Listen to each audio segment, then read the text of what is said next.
বন্ধুরা, আজ আমি আপনাদের সঙ্গে শেয়ার করব গিমা শাকের বড়া। এবার দেখুন, এই যে গিমা শাকটা, এবার আমি গিমা শাকটাকে সুন্দরভাবে বেছে পরিষ্কার করে নেব।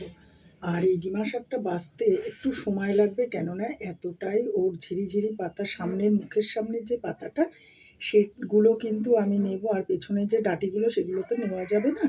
আর এই জন্য একটু বাছতে সময় লাগবে।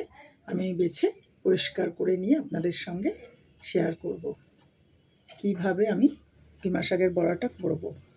এখন আমি শাকগুলোকে সুন্দরভাবে বেছে পরিষ্কার করে নিয়েছি। এবার আমি সুন্দরভাবে জল দিয়ে ধুয়ে ফেলবো। আর এই যে সরু সরু একটু একটু ডাঁটি দেখতে পাচ্ছেন, এগুলো একদম কচি, তাই জন্য আমি এগুলো নিয়ে নিয়েছি। দেখুন, ধরার সঙ্গে সঙ্গেই ছিঁড়ে গেল। আর আবর্জনা দেখুন কতগুলো ডাঁটি থেকে সুন্দরভাবে আমি পাতাগুলোকে বেছে নিয়েছি। এরপর আমি ধুয়ে পরিষ্কার করে নেব, তারপর ব্যাটারটা বানিয়ে আপনাদের সঙ্গে শেয়ার করব। দেখুন, আমি ব্যাটারে কী কী নিয়েছি চাল গুঁড়ো, বেসন, গোলমরিচ গুঁড়ো, কাঁচা লঙ্কা। আমি একটু লাল আর সবুজ মিলিয়ে কাঁচা লঙ্কাটা নিয়েছি হলুদ, পেঁয়াজ, আর এদিকে রয়েছে সামান্য একটু মিষ্টি। আর এইবার এটাকে সুন্দরভাবে কিন্তু আমি মাখিয়ে নেব। আগে মাখিয়ে নিয়ে তারপরে আমি আস্তে আস্তে জল দিয়ে ব্যাটারটাকে তৈরি করবো। আর এইদিকে দেখুন, গিমা শাকটাকে কিন্তু আমি ধুয়ে পুছে নিয়েও আবারও একটু জলে ভিজিয়ে রেখেছি। সবসময় যে কোনো শাকই বলুন না কেন, বাজার থেকে এনে চেষ্টা করবেন একটুখানি আগে জলে ভিজিয়ে রাখার, নুন দিয়ে দেবেন।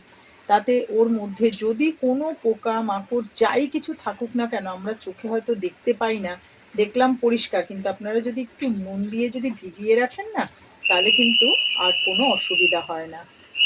আমি ব্যাটারটার মধ্যে অল্প অল্প জল দিয়ে ব্যাটারটাকে কিন্তু তৈরি করে ফেলবো। আর এই যে আমি যে ভিজিয়ে রেখেছি শাকটা, এটাকে বেশ ভালো করে চিপড়ে ব্যাটারের মধ্যে দিয়ে দেব। আমি এবার ব্যাটারটাকে মেখে ফেলছি। মেখে আমি কিন্তু একটু রেস্টে রাখবো। ব্যাটারটা একেবারে তৈরি করে রেডি করে নিয়েছি। আর দেখুন, আমি একদম পাতলাও না, একদম মোটা ঘনও না।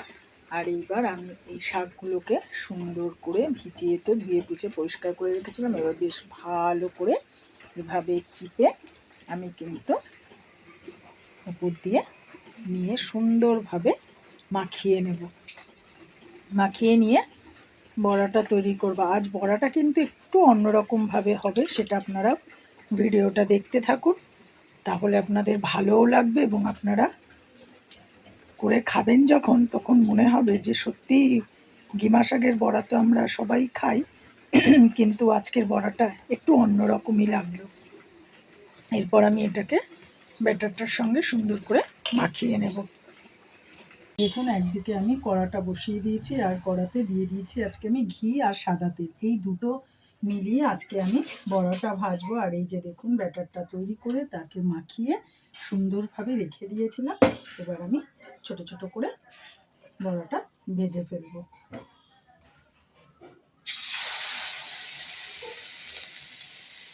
এইভাবে একবার আপনারা করে খেয়ে দেখবেন, অসাধারণ লাগে।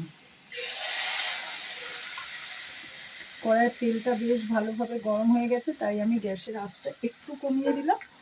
এবার আমি বড়াগুলোকে শেপ দিয়ে, কেননা না হলে পুড়ে গেলে কিন্তু খেতে ভালো লাগবে না। এইভাবে ছোট ছোট করে আমি সুন্দর করে চামচে করে করে দিয়ে দিলাম। বেশ কয়েকটা দিয়ে দিলাম। গ্যাসের আঁচটাও একটু কমিয়ে দিয়েছি। দেখুন, এই মাঝখানের এগুলো কিন্তু অলরেডি কিন্তু তেলটা যেহেতু এত ভালো গরম হয়েছিল না, এই জন্য দেখুন তেল আর ঘিয়ের এইভাবে একবার আপনারা গিমা শাকের বড়া করে খেয়ে দেখবেন। আর যখন শুধু গিমা শাকটা ভাজা খাবেন না, শুধু ঘি দিয়ে খাবেন, অসাধারণ লাগে খেতে। দেখুন, এইদিকে দুটো বড়া কিন্তু প্রথমে দিয়েছিলাম, ওরা কিন্তু দিব্যি হয়ে গেছে। এই জন্য কড়াটা বেশ ভালো করে গরম করে নিলে কিন্তু বড়া ভাজতেও বেশি সময় লাগে না। আর মাঝে একটু কমিয়ে দিলে বেশ ভেতরটাও সুন্দরভাবে হয়। ওদেরকে আমি একটু হতে সময় দেব, তারপর আমি সমস্তগুলোকে এইভাবে উল্টে নেব।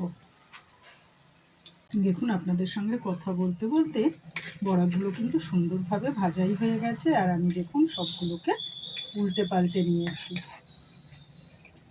এভাবে বড়াটা আপনাদের সঙ্গে আমি ডিমা শাকের বড়াটা শেয়ার করলাম। যদি ভালো লেগে থাকে অতি অবশ্যই লাইক কমেন্ট শেয়ার করবেন, আর ইউটিউব চ্যানেলটা ফলো করলে অতি অবশ্যই সাবস্ক্রাইব করে দেবেন। এবার আমি এক এক করে বড়াগুলোকে কিন্তু তুলে ফেলবো। কতটা যে মরমরে হয়েছে বড়াটা দেখুন, একবার দেখে তো বুঝতেই পারছেন। আপনারা কিন্তু চেষ্টা করবেন গ্যাসের আগুনটা প্রথমে বাড়িয়ে কড়াটাকে বেশ ভালো করে গরম করে নিয়ে তেল ঘি দিয়ে, আপনারা যদি মনে করেন শুধু সাদা তেলে ভাজবেন তাহলেও কোনো অসুবিধা নেই। আমি একটু ফ্লেভারটা ভালো হওয়ার জন্যই ঘি আর সাদা তেল মিলিয়ে দিয়েছি। এভাবে আমি প্রতিটা বড়াকে কিন্তু তুলে ফেলছি। তারপর আমার বাটিতে আরেকটু আছে, আবারও আমি একটু দিয়ে দেব। এভাবে আপনারা অতি অবশ্যই করে খেয়ে দেখবেন, অসাধারণ লাগে খেতে। ডিমা শাকের বড়া তো আমরা সবাই খাই, কিন্তু আমি যেভাবে করলাম আজকে বড়াটা, আপনারা ঠিক এইভাবে বড়াটা করে খেয়ে দেখবেন, অসাধারণ লাগে।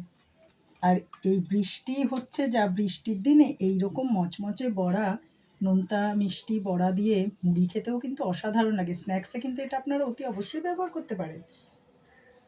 এরপর আমি আবার যেইটুখানি আছে সেটাও আমি ভেজে নিই। দেখুন এই পাশে কিন্তু আরও আমি যেই যতটুকু ছিল ততটুকু দিয়ে দিয়েছি। এবার আমি গ্যাসটা বাড়িয়ে দিচ্ছি, বাড়িয়ে দিয়ে এবার আমি ভেজে নেব। আর এই দিকে তো বড়াটা তো ভেজে তুলেই ফেলেছি। এইরকম গরম গরম বড়া ভাজা খেতে কার না ভালো লাগে বলুন তো। আর কতটা যে মচমচে হয়েছে দেখুন একবার, আওয়াজটা শুনে বুঝতে পারছেন তো কত সুন্দর মচমচে হয়েছে বড়া ভাজাটা। আর রান্না করতে করতে খেতে নেই, তাই আমি আপনাদের সঙ্গে খেয়ে শেয়ার করে দেখাতে পারছি না, কেননা বড়রাও খাবে তো। রান্না করতে করতে খেলে আমি আবার আমাকে বড়দেরটা আলাদা করতে হবে, এইভাবে তো করা সম্ভব নয়। তাই জন্য আমাদের বাড়িতে কিন্তু বড়রা আগে মুখে না দিলে আমরা তো মুখে দিতে পারি না। রান্না করতে করতে খাওয়াটাও উচিত না, মালে খেতে অসন্তুষ্ট হন। এই জন্য আপনাদেরকে আমি ভেঙেই দেখালাম যে খাবো তো নিশ্চয়ই, সবার জন্যই ভাজছি। আর এই বড়া খেতে কিন্তু অসাধারণ লাগে।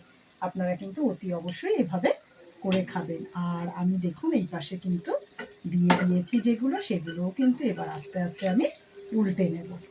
আর সবসময় গ্যাসের আঁচটা একটু কমিয়ে করবেন, এতে ভালোই হয়। দেখুন কত সুন্দরভাবে উঠে যাচ্ছে। এভাবেই আজকের বড়া ভাজাটা আমি শেয়ার করলাম। যদি ভালো লেগে থাকে অতি অবশ্যই কিন্তু করে খাবেন। টাটা। এরপর আবার আমি আসবো আপনাদের সঙ্গে অন্য রান্নায়।